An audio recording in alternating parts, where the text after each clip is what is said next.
December 8, 1945. 8:30 hours. Camp 21, Comrie, Perthshire, Scotland. Oberfeldwebel Karl Richter stood at attention beneath slate-gray skies, his breath forming white clouds in the frozen morning air. Around him, 250 German prisoners assembled for roll call, men from shattered Wehrmacht and Luftwaffe units, captured during the final collapse of Nazi Germany. Beyond the barbed wire, the Perth Hills rose dark against the horizon, beautiful and utterly foreign. Karl had spent 7 months expecting the brutality promised by German propaganda. 7 months discovering that every promise had been a lie. Before we continue, if you're enjoying this deep dive into a lesser-known chapter of World War II history, please hit that like button and subscribe to keep these stories alive. Drop a comment letting us know where you're watching from. This morning brought something unprecedented. Camp Commandant Major MacLeod, a Scottish officer whose thick Highland accent Karl could barely comprehend, stood before the assembled prisoners with an announcement that seemed impossible. "Gentlemen," the major began in careful, accented German, "Christmas approaches. Under new regulations from London, Scottish civilians may invite prisoners to their homes for Christmas dinner. Applications will be processed for prisoners with satisfactory records who wish to participate." The formation erupted in whispers. Karl stood rigid, his mind refusing to process what he'd heard. Scottish civilians, whose sons and husbands the Germans had killed, whose cities the Luftwaffe had bombed, were volunteering to invite enemy prisoners into their homes for Christmas. It made no sense. It contradicted everything Karl had been taught about British hatred, about democratic weakness, about the inevitable revenge awaiting captured Germans. In that moment, standing in the cold Scottish morning, Karl realized something profound. Everything the Reich had told him about civilization had been backwards. Camp 21 at Cultibragan had been constructed in 1941 specifically to house Britain's most problematic German prisoners. The facility could hold 4,000 men in rows of corrugated Nissen huts, surrounded by double-strand barbed wire and guard towers that offered clear sight lines across the compound. This was what the British called a black camp, designated for Category A prisoners, the hardened Nazis, the SS officers, the men considered most dangerous and fanatical. Karl's arrival in May 1945 had confirmed the camp's reputation. Fellow prisoners included SS officers from concentration camp guard units, Luftwaffe pilots who'd bombed London, U-boat crews who'd torpedoed Allied shipping, Wehrmacht officers who'd fought across Poland, France, and Russia. These weren't ordinary soldiers. These were men the British had every justification to treat harshly, men who'd fought for a regime whose evil was becoming clearer with each passing day. The camp's location was strategic. Comrie sat in central Scotland, far from major cities, surrounded by mountains that made escape difficult. The nearest significant population centers were hours away. The isolation served multiple purposes: security, yes, but also separation from civilians who might direct anger at prisoners whose forces had killed their loved ones. Yet within this maximum security facility designed for dangerous prisoners, Karl encountered something unexpected: systematic, restrained professionalism that contradicted every warning about British revenge. The guards didn't fraternize, but they didn't abuse. Orders were clear and enforced consistently. Violations resulted in disciplinary action, confinement, or reduced privileges, but never violence. The contrast with what Karl had witnessed on the Eastern Front was psychologically disorienting. The guards at Camp 21 were predominantly Scottish, many from Highland regiments with centuries of military tradition. These were men whose families had fought at Culloden, whose ancestors had served in British armies across the Empire, whose brothers and sons were still fighting Germans in Europe when the first prisoners arrived. Sergeant Duncan Mackenzie supervised Karl's section. A veteran of North Africa and Italy, Mackenzie had earned the military medal for actions against Rommel's Afrika Korps. He had buried friends killed by German artillery. He had seen the devastation German bombing inflicted on Glasgow and other Scottish cities. Karl expected hatred from such a man. Instead, he encountered something more complex. "You'll keep your barracks clean," Mackenzie announced in his first address to Karl's section, speaking accented German learned specifically for guard duty. "You'll work when assigned. You'll obey orders promptly and completely. You'll not cause trouble, and you'll not receive trouble. We're not savages, though God knows you fought for savages. We maintain civilized standards because we're civilized men. That's why we beat you. This philosophy characterized the Scottish approach to Camp 21. Guards treated prisoners properly not as kindness, but as demonstration of moral superiority. Mackenzie continued, "You'll receive fair treatment not because you earned it. Most of you fought for evil, but because Scottish soldiers maintain proper standards regardless of circumstances. That's the difference between us and what you served." Carl had witnessed how German forces treated prisoners, particularly in the East. He'd seen the casual brutality, the deliberate starvation, the summary executions. The Scottish restraint in dealing with men who'd fought for such a system created a cognitive dissonance he couldn't ignore. These weren't weak men. These were warriors who'd fought across continents. Yet they refused to become what they'd defeated. Comrie sat 2 miles from Camp 21, a small Scottish village of perhaps 800 residents whose men had gone to war like men across Britain. The village had sent sons to North Africa, Italy, France. Gold stars in windows marked homes where those sons wouldn't return. The local war memorial listed names from the Great War. New names would be added from this one. The villagers' initial response to having 4,000 German prisoners nearby was predictably hostile. These were the enemy. These were men whose forces had killed British soldiers, bombed British cities, fought for a regime whose evil was becoming clearer as Allied forces liberated concentration camps. Yet practical necessity created contact. The camp required civilian workers for maintenance, administration, and supplies. Prisoners worked on local farms, addressing Scotland's severe agricultural labor shortage with millions of British men still in military service. These interactions forced proximity between people who had every reason to hate each other. Mrs. Jean Fraser ran a small shop in Comrie that supplied items to the camp. Her son James had died at Monte Cassino in 1944, killed by German artillery. When German prisoners first began arriving for supervised work details in the village, she refused to serve them, wouldn't look at them, maintained rigid hostility. But over months, something shifted. The German prisoners who worked on nearby farms were unfailingly polite. They worked diligently, didn't cause trouble, seemed genuinely grateful for fair treatment.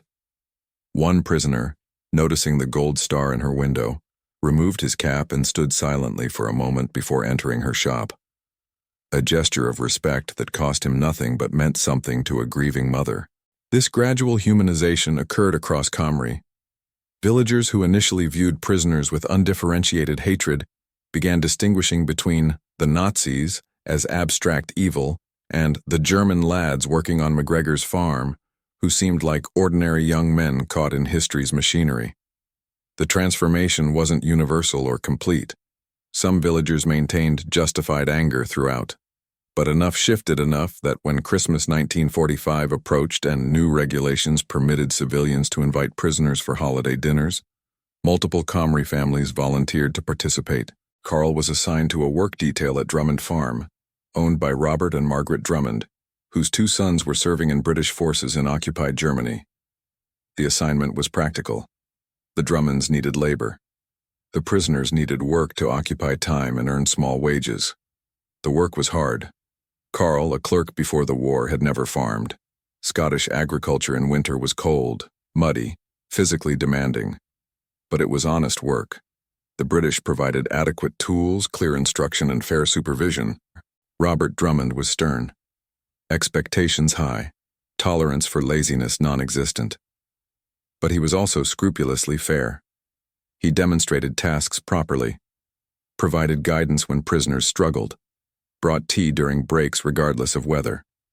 When Carl slipped in mud and twisted his ankle, Drummond arranged immediate medical attention and adjusted his duties until he healed. "You'll work honestly and I'll treat you honestly," Drummond stated simply on Carl's first day. "I don't like what your country did. My sons are in Germany dealing with the aftermath of your war. But you're here to work, and I need the work done, so we'll manage." This practical Scottish approach characterized many prisoner-civilian interactions. The work created daily contact that gradually eroded propaganda's dehumanization on both sides. Margaret Drummond began bringing additional food for work details. extra sandwiches, occasionally cake, thermoses of hot tea beyond what regulations required, small gestures of human decency that cost little but meant everything to men far from home, uncertain of their futures. The winter sun set early over the Perth hills. Steam rose from the soil as prisoners worked the frozen ground. In those quiet moments, Carl began to understand what his commanders had never told him. Strength didn't come from brutality. Civilization wasn't weakness. The people who'd defeated Germany had done so not despite their values, but because of them. In late November 1945, Robert and Margaret Drummond discussed the new regulations over several evenings. Their sons were still in Germany with occupying forces. The war's memories were fresh.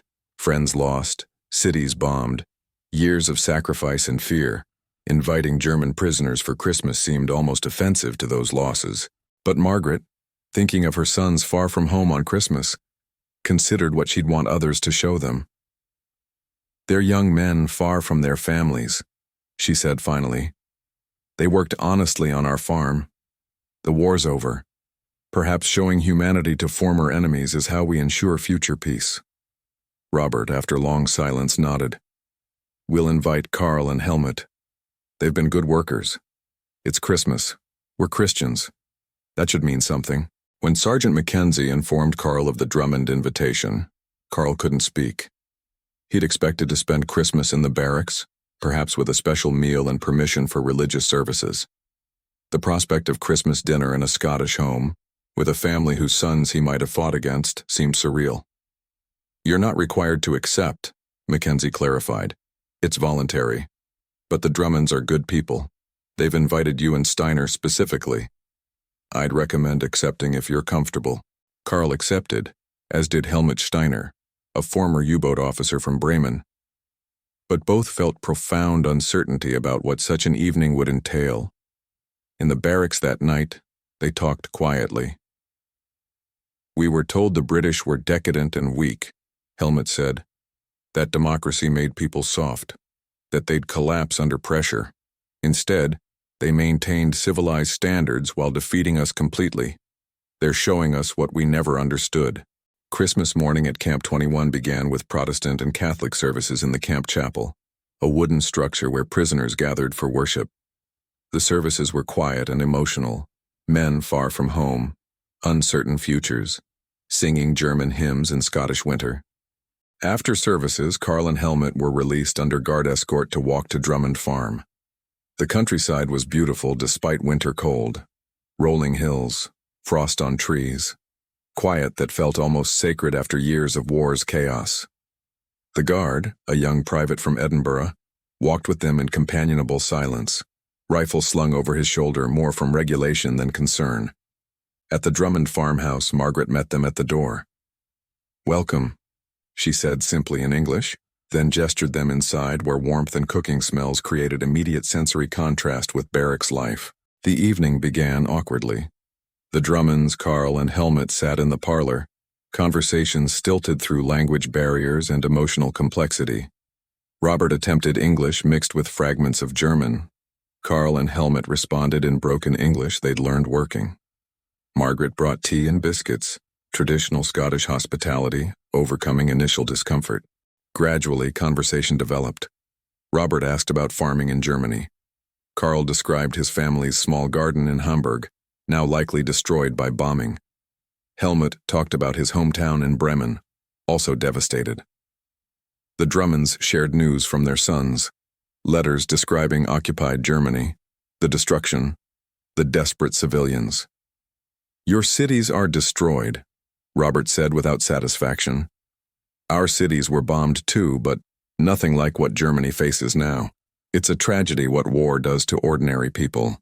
This acknowledgement that German civilian suffering was tragedy rather than justified punishment affected Carl deeply. The Drummonds had lost friends to German bombs, yet they expressed genuine regret for destruction Germany had suffered. It contradicted everything the propaganda had taught about British hatred. Dinner was traditional Scottish Christmas fare. Roast chicken, meat being still rationed but saved for holidays, potatoes, vegetables from the Drummonds' garden, Christmas pudding with custard. For Carl and Helmut, Accustomed to adequate but basic camp rations, the meal was extraordinary. But beyond the food, the experience of sharing a family Christmas with former enemies created profound emotional impact. Margaret spoke of her sons, showing photographs, expressing hope they'd return home safely. Robert talked about farming, about community, about rebuilding after war's devastation. They didn't pretend the war hadn't happened or minimize German responsibility, but they treated their guests as human beings deserving basic dignity. After dinner, they listened to Christmas carols on the radio, both English and German versions of familiar hymns. When Silent Night played in German, Margaret quietly wept, thinking of her sons far from home.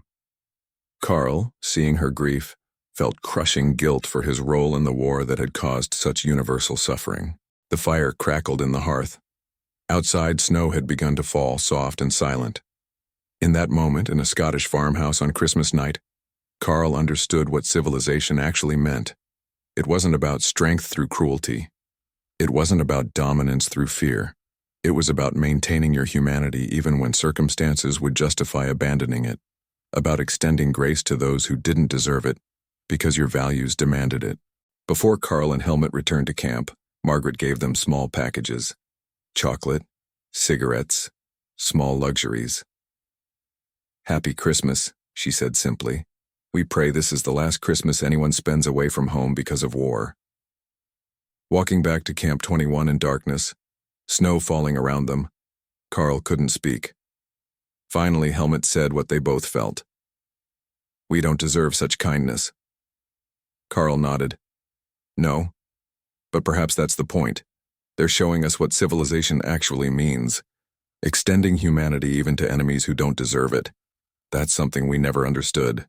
The Christmas invitations of 1945 weren't isolated incidents. Across Scotland, dozens of families invited German prisoners for holiday dinners. Some encounters were awkward, others surprisingly warm.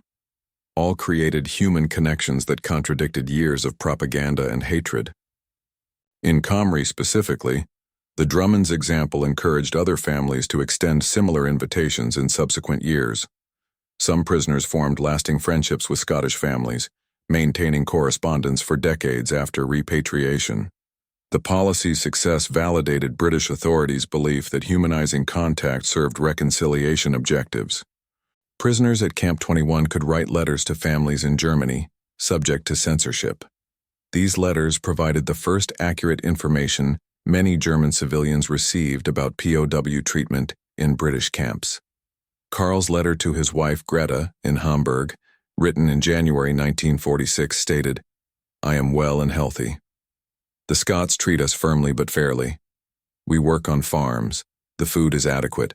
We are not beaten or abused. Everything we were told about British brutality was lies.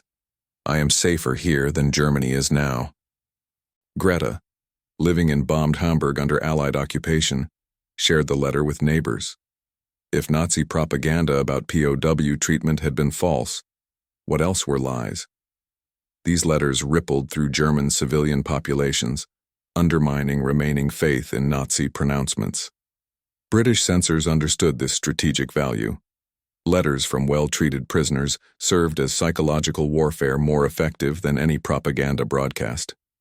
Extended captivity in Scottish camps created ideological transformations among many German prisoners. The process was gradual, painful, and profound. Karl had joined the Wehrmacht in 1939, believing Nazi ideology about German superiority, about the necessity of war. He'd fought through Poland and France, witnessed atrocities, rationalized them as regrettable necessities. But months at Camp 21 created cognitive dissonance impossible to ignore. The British treated prisoners with firm fairness, despite having every justification for revenge. Scottish civilians who'd lost sons gradually extended grudging humanity to enemy prisoners. The system worked through order and discipline rather than terror and brutality. British authorities recognized this transformation potential. Captain Herbert Sulzbach, himself a German Jewish refugee who'd fled Nazi persecution and joined the British Army, was assigned to Camp 21 to Sulzbach, never lectured about democracy. He simply opened doors, uncensored newspapers, discussion circles, Quiet talks about what Germany had become. Change didn't come for everyone. Some clung to Nazism, but many, like Karl, felt the painful weight of truth. They had fought for evil, they had believed a lie, and the country that defeated them treated them with more honor than the regime they served. When repatriation began in 1947, thousands of German POWs volunteered to remain in Britain, choosing farm work over the ruins of home. Karl stayed too. Hamburg was shattered. Scotland offered purpose and dignity. He worked at Drummond Farm as a civilian until 1949, then returned to help rebuild Germany, forever changed by Scottish fairness. He later named his son Robert, honoring the farmer who showed him humanity when he least deserved it. Decades later, Karl reflected, "They had every right to hate us. Instead, they treated us by their standards, not ours." That taught me what civilization means. Camp 21 at Cultibragan still stands. The Nissen huts, the chapel, the stories, echoing proof that Scotland didn't just win a war, it won the peace. Guard Sergeant Duncan Mackenzie once said, "We beat them fairly, then treated them fairly. That's how you win properly." Christmas dinners shared between Scots and former enemies did not erase the war's cruelty, but they opened space for redemption. In those quiet winter rooms, bread passed across once bitter lines, the real victory emerged. Not vengeance, but dignity.